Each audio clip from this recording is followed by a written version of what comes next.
না মুকুল ভাইয়ের সঙ্গে তো আমরা ডিলে রাজি হয়ে গেলাম, তাহলে মুকুল ভাই কইতেছে ভাই সমস্ত পত্রিকা আমার ছবিটা সারা ওয়ার্ল্ড ভাইরাল হয়ে গেছে।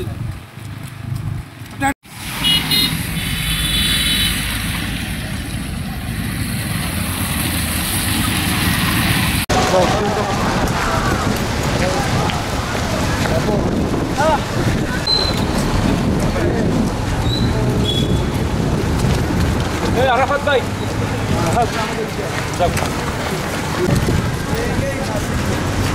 তারা হচ্ছে আমাকে পাশে টেনে নিয়ে যাওয়ার চেষ্টা করছে, কি জন্য বা কি। আমি বরিশাল বিশ্ববিদ্যালয়ের 20-21 শিক্ষাবর্ষের শিক্ষার্থী এবং হচ্ছে বরিশাল বিশ্ববিদ্যালয় সাংবাদিক সমিতির সদস্য, ঢাকা টাইমস প্রতিনিধি।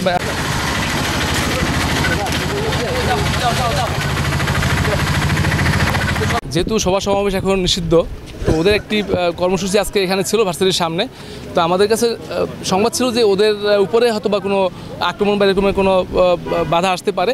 তো যেহেতু ছাত্র এদের নিরাপত্তার স্বার্থেই আমরা এদের নিরাপত্তার বিষয়টি বিবেচনা করি। তাদেরকে আমরা এদের মধ্য থেকে আমরা 12 জনকে, যারা নেতৃস্থানীয় এখানকার সমন্বয়কের দায়িত্বে রয়েছে এরকম, এদের মধ্যে রয়েছে সুজয় শুভ, যিনি মূল সমন্বয়ক আছে, তমাল রয়েছে, তারপরে সুজন মাহমুদ, এরকম তাদেরকে আমরা আমাদের হেফাজতে নিয়েছি, আমাদের থানা হেফাজতে রয়েছে তারা। পরবর্তীতে আমরা এদের বিষয়ে সিদ্ধান্ত নেব।